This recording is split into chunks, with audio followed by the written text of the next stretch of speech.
Some former Cardinals are up for Hall of Fame voting. One should get in, while another one is a bit more complicated. We'll discuss whether free agents Cody Bellinger or Joey Gallo would be good fits for the Cardinals, and a new veteran free agent name is circling with St. Louis as a possible landing spot. All on today's episode of Locked On Cardinals. You are Locked On Cardinals, your daily St. Louis Cardinals podcast, part of the Locked On Podcast Network, your team every day.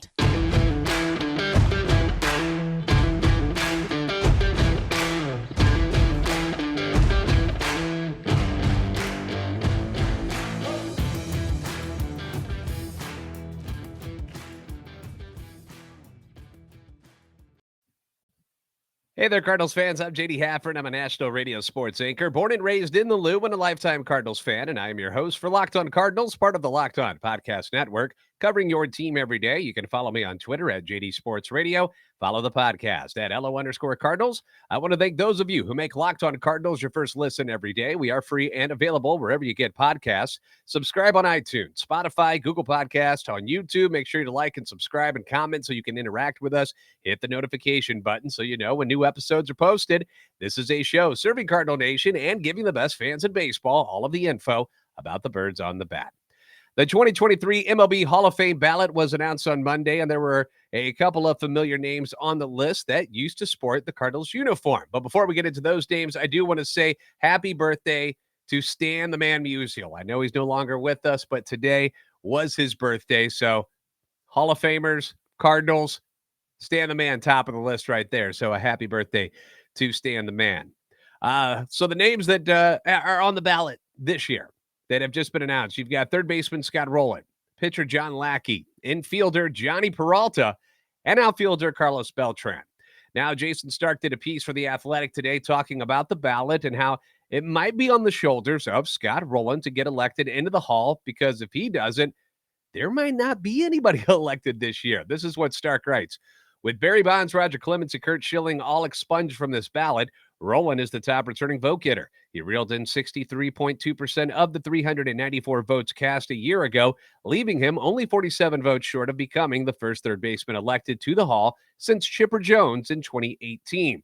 So what are the chances Rolen can find another 50 votes before the totals are announced in late January? Now, this will be Rolen's sixth year on the ballot. The chances of Rolen's potential induction into Cooperstown have steadily increased since he was first on the ballot and could come within the next year or two as he moves closer to the 75% of the vote that is required to be enshrined. For his career, Mr. Scott Rolen batted .281, 316 home runs, 2,077 hits. He was the Rookie of the Year in 1997 with Philadelphia, a Silver Slugger Award winner in 2002, which was the same year that he got traded from Philly to the Redbirds. He made 7 All-Star teams, 4 consecutive as a Cardinal from 03 to 06. He won 8 Gold Gloves, 3 of those with the Cardinals, and finished 4th in National League MVP voting in 2004 with St. Louis, and won his only World Series championship with the Cardinals, and in 2019 was elected into the Cardinals Hall of Fame. Right-hander John Lackey, and then Jhonny Peralta, also former Cardinals, to debut on this year's ballot. Lackey finished his career as a 3-time World Series winner in 2002 with the Angels, Red Sox in 2013, and then the Cubs in 2016. He was traded to the Cardinals in 2014 in a deal that sent right-hander Joe Kelly and outfielder and first baseman Alan Craig to Boston.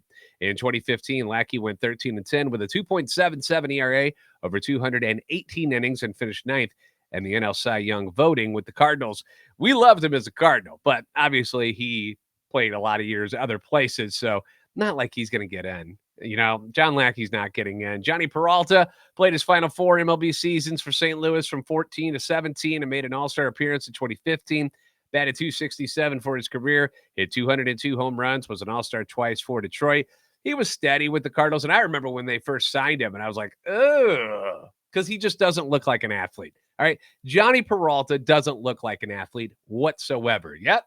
He got the job done for the Cardinals, and he wasn't too bad. You know, they had some good teams while he was here. Then there's Carlos Beltran, Rookie of the Year winner with Kansas City, 9-time All-Star, including both years he was in St. Louis, which was 2012 and 2013.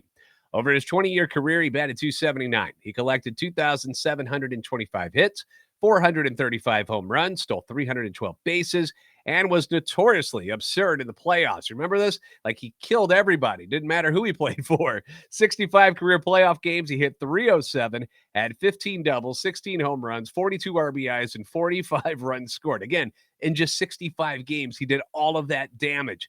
Had a 412 on base percentage, 609 slugging. As a part of the 2013 National League pennant-winning Cardinals, he batted .268, but he drove in 15 RBIs, posted an OPS of .852 in 17 playoff games that postseason. He was awesome. He won 3 Gold Gloves in his career, 2 Silver Sluggers, and was a part of the 2017 Houston team that won the World Series. And that's where the controversy comes into play here. Now, his numbers would suggest that he's a Hall of Fame worthy type of guy. But then you've got that sign stealing scandal with Houston that just kind of casts a shadow on his career. Remember, he was going to be a manager. I think it was of the Mets.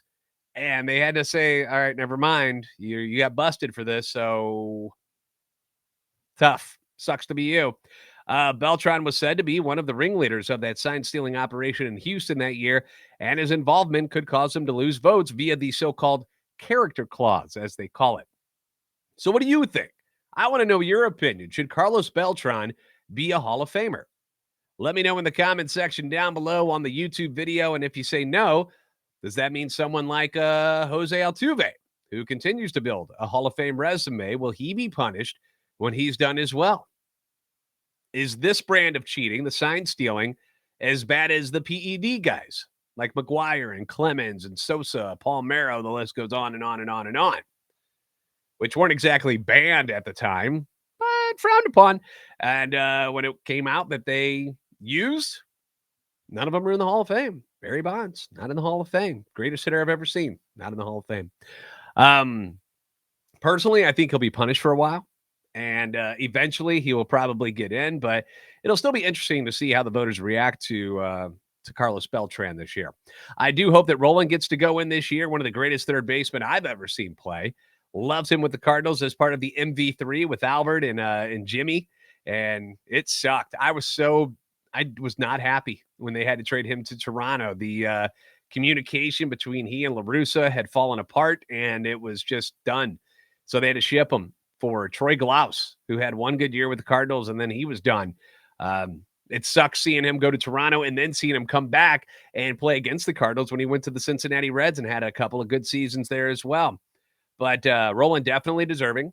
And I would imagine he'll rock a Cardinals cap if and when he gets inducted. But I hope it happens sooner rather than later for him. Up next, the Cardinals could use a left-handed power hitting back. And, or I should say bat, not back, but bat. And 2 names who were with the Dodgers last season are now on the market, Joey Gallo and Cody Bellinger. Are either of them a fit for the Cardinals next season? We'll discuss it next on Locked On Cardinals. BetOnline.net. You know I love me some BetOnline.net. They got all the stuff you need when it comes to betting. Sports betting info, stats, news, analysis. Get the latest odds and trends for every professional and amateur league out there, from football to basketball to soccer and esports. They've got it all at betonline.net. Always the fastest and easiest way to get your betting fixed. Tonight, it's Monday Night Football. They're in Mexico City tonight. 49ers and the Cardinals are battling, and I know we've got plenty of Cardinal football fans still hanging out in St. Louis. I know I've got at least one buddy, my buddy Nate, who is a diehard Cardinals fan still for life. Even when the Rams were in town, he stuck with the Cardinals. I had to give him credit for that. Going to be a tough battle tonight. The 49ers are favored by 10 going into this one.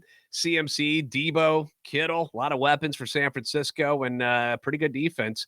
But it's a big battle in the NFC West. San Francisco 5-4, Arizona 4-6. Seahawks leading the division at 6-4. Who saw that coming? The Rams in last place? Who saw that coming? Nobody. Crazy stuff going on in the NFL this year. But if you wanted to bet on a game like that tonight, you would have headed over to the website or use your mobile device to learn more. So if you missed tonight's game, sucks. But you can find other games. Plenty of college football still to go. College basketball in full swing. The NBA. You got the World Cup going on right now. Kind of sucked today that USA ties Wales. They have a draw, 1-1. That was rough. But head to BetOnline. Make a little money. It's where the game starts.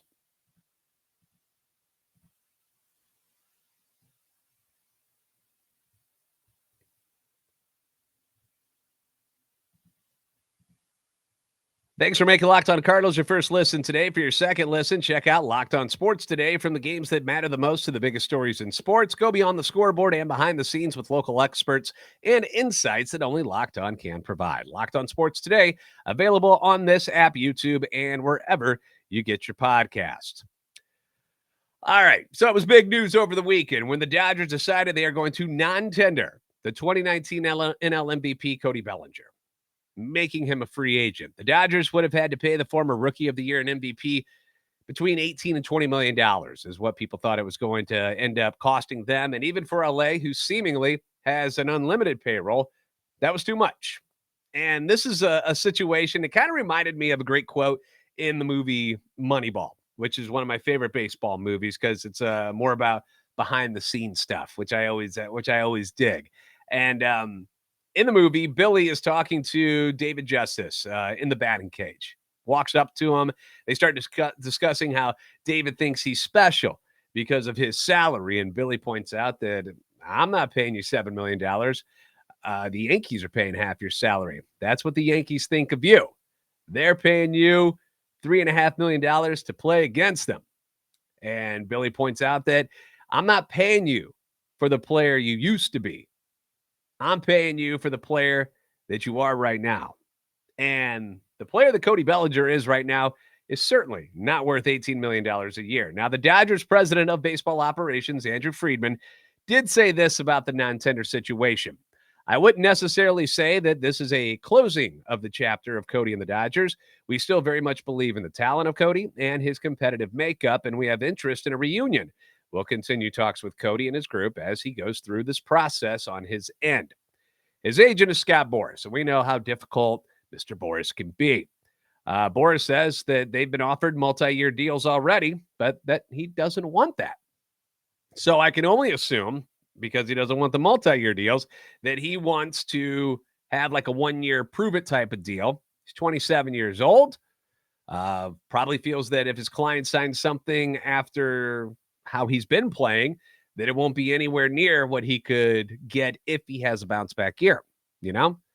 So if he does improve, he can sell his talents to the highest bidder and for a longer deal. So how bad has it gotten for Cody Bellinger? Well, the downward spiral, it all started when he dislocated his shoulder several times in 2020. Then he re-injured it, and I remember watching this live when he's celebrating his home run in Game 7 of the NLCS, goes up to bash forearms with Kiki Hernandez, and something happened. You could tell something wasn't right, and ended up having to go under the knife again. Underwent surgery that November, and really hasn't been the same hitter since. Now, I'm going to steal this from Brandon Kiley, better known as BK from 101 ESPN, who tweeted this out from his account, which you should follow. He's a good follow, at BK Sports Talk. He put out player A over the past two seasons, hit 182, 269 on base percentage, 352 slugging, 73 OPS plus. Player B over the past two seasons has hit 193, 256 on base percentage, 355 slugging percentage with a 64 OPS plus. He says both players made the All-Star game in 2019, both dealt with injuries in 2020, both have fallen off since. Any guesses on who these two players are? So everybody starts throwing up names, and eventually they get the answer. And the two players he was comparing here were similar numbers in batting average, on base percentage, and slugging, were Cody Bellinger and Paul DeJong. That's right. Paul DeJong was player A, Bellinger player B. Kind of an eye-opener there, right? That's how bad it's been. Because we know how bad Paul DeJong's been. We've had to watch it. We haven't had to watch Cody Bellinger be that bad because he's out on the West Coast. You only see him a couple of times a year. That's pretty bad, right? Now, Bellinger's camp is saying that this is all due to lack of strength in his shoulder and that it's not because of a diminishing skill set. Well, how do we know if that shoulder's ever going to be right again? Maybe this is just who he is from here on out. Now, Joey Gallo was another big left-handed power hitter, 27 years old, just like Bellinger. And although he hasn't won an MVP or a Rookie of the Year award, he has been a two-time All-Star and a two-time Gold Glove Award winner. He was an All-Star in 2021 with the Rangers, where he hit .223 with 25 dingers and 55 RBIs before he got traded to the Yankees And that's where things kind of went sour for him, which is weird because we see how left-handers hit at Yankee Stadium. You saw the resurgence of Matt Carpenter and how well he did at Yankee Stadium. That didn't work out that way for Gallo. After the trade, his average dips to 160. He hits 13 home runs, but drives in just 22 in 188 at-bats. Then last season, Gallo hits 159, 12 home runs, 24 RBIs, and 233 at-bats before getting sent to the Dodgers, where he doesn't really do much better. Hits 162, 7 home runs, 23 RBIs, and 117 at-bats for a combined 160 average, 19 home runs, and 47 RBIs. And of course, with those diminishing numbers, you've also got the strikeouts, which are going in the other direction, and they're going up. Gallo's strikeout percentage was 39.8% last year. So almost a 40% clip, which means, for those of you who don't like math, every 10 at-bats, 4 of those times that he's up there, he's going to strike out. How about that? Bellinger's was 27.3%. Paul DeJong struck out at a 33.3% clip, and then Nolan Gorman was at 32.9. And we all know how much we enjoyed watching DeJong and Gorman flail away at the ball this past season. Imagine Gallo at the plate striking out 39.8% of the time. Oh my gosh. So I went to Baseball Savant next, and then I'm like, okay, let's look at some other stuff, see what else we can find up. So I pulled up the numbers, all the nerdy stuff, and this is more for the YouTube crowd than it is the podcast listeners. But here, check out how bad Bellinger and Gallo have been. All right, I'm going to pull up Bellinger first. There you go. Now at Baseball Savant, you can see what numbers are good and what numbers are bad. Okay, they're color-coded. Everything in the blue that you're seeing right there is bad. It's very bad. Considered poor, as they have it listed. And then if you got something in the white, that means you're average. And then if you get something in the pink or the red, that means you're doing good. So most of this stuff, he is really, really bad at, right? Like all of this looks horrible. Let's go look at Joey Gallo, see what he's got. All right, he's got a little bit more red up there. Exit velocity. His defensive stats are a little bit higher, it looks like. Walk percentage is up. Arm strength. But, I mean, you go look down here at some of this stuff, the whiff percentage. Look at that. It's bad, right? You don't want anything like that. All right, so let's look at a couple Cardinals who one of them had a very down year, and that's Dylan Carlson. So let's bring him up. So there's Dylan Carlson's. Defensive metrics look pretty darn good, but look at the hitting. Not great. Exit velocity, down. Barrel percentage, down. Doesn't strike out nearly as much as those guys do, though. His exit velocity right in the middle there, but not as bad as Bellinger or Gallo. And then here's Lars Nootbaar.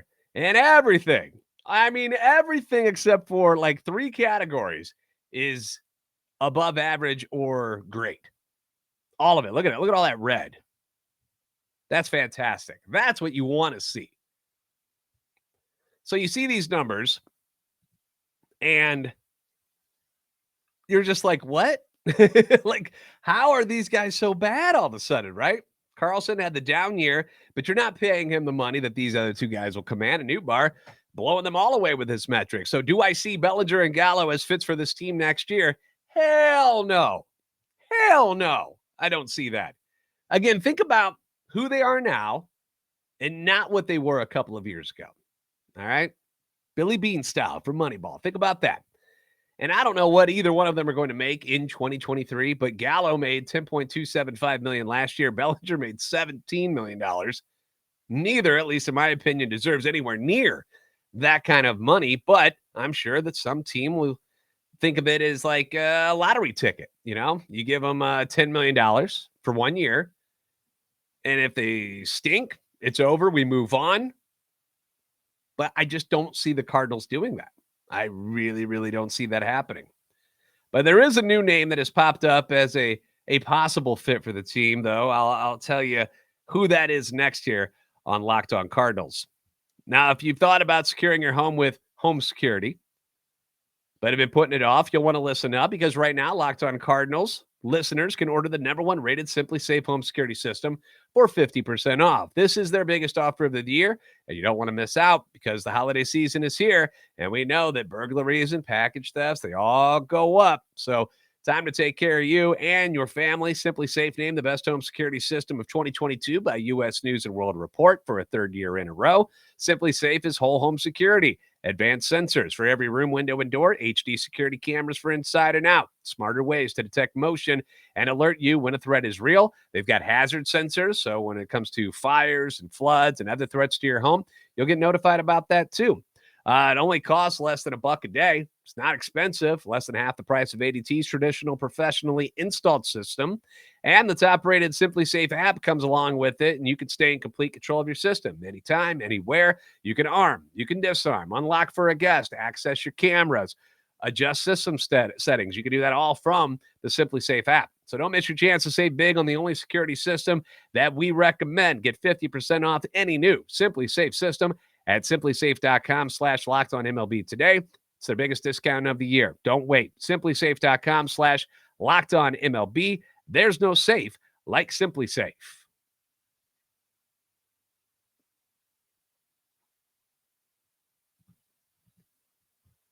Mark Feinsand at MLB.com is at it again. And this is part of the fun of the offseason when you kind of, you know how you make a Christmas list every year? Well, that's basically what all of these writers are doing these days is just making lists of guys that maybe that'll be a nice fit for this particular club. So he decided to have some fun, did a little write-up on what he did was give one free agent for every team. Okay. And he couldn't do multiple teams for that particular person. He could only put, like, say, Trey Turner on one team, decided to send him to Philadelphia. Okay. So he did not give the Cardinals any of the guys that we've been discussing on this podcast. No shortstops, no catchers, no pitchers, no outfielders. But he dropped a name instead that I totally forgot was even in the league, to be honest with you. Caught me off guard when I read it, and that was the name of Carlos Santana, not the guitarist, but the first baseman, DH, who spent time in his career with Cleveland, Philadelphia, the Royals, and last year was Royals and Mariners. Now, here's what he writes about Mr. Santana. Albert Pujols' retirement created a need for a right-handed DH bat, so why not bring in a switch-hitting veteran who can lend more depth to the bench? Santana still has strong on-base skills, a 376 OBP in 2022, and solid power, 19 home runs in each of his past 2 seasons. And with 5 postseason appearances on his resume, the 36-year-old can help replace some of the experience that Pujols and Yadier Molina took into retirement. I mean, the switch hitting aspect will always intrigue me. Like, I love that. I wish Dylan Carlson was better at doing it. He can't seem to hit from the left side of the plate, but I like when you can have a switch hitter. That way you don't have to make adjustments in a game, and you can, they just flip. Tommy Edman, another one, does very, very well hitting from both sides. So Santana, just a couple of years ago, 2019, he hits 281, 34 bombs, and 93 RBIs. 206 of his career 278 home runs have been hit off of right-handers. 16 of his 19 last year off of right-handers, which is where the team is hoping to improve. That was kind of their issue. They couldn't hit righties, which sucks because there's a lot of right-handed pitchers out there. Now, he did only hit 178 against them, 289 OBP, 366 slugging. You don't like those numbers. Is it who I want? No. I think the combo of Juan Yepez and Nolan Gorman can give you that production already. I don't think you have to pay for somebody else. But it was a new name that was brought up, and I thought I'd share it with you because I hadn't heard that one yet. Now, if you're going to spend money on a DH, I say why screw around? Why not just go get someone like a JD Martinez, who's been an all-star the last couple of years, hits lefties and righties well, can't really play anywhere else. You might be able to squeeze a couple games in the outfield out of him, but not very many. He didn't play any outfield last year at all. All he did was DH. So there's no real flexibility there, which I think is something that the Cardinals would want with whoever they get to play DH, which is why Yepez and Gorman makes a lot of sense. You got Yepez, who can play both corner outfield. He can play a little third, some first base. And then you got Gorman, who can play second and third. You've got flexibility there. Same thing goes for someone like a Michael Brantley, whose name has been brought up before by a lot of listeners.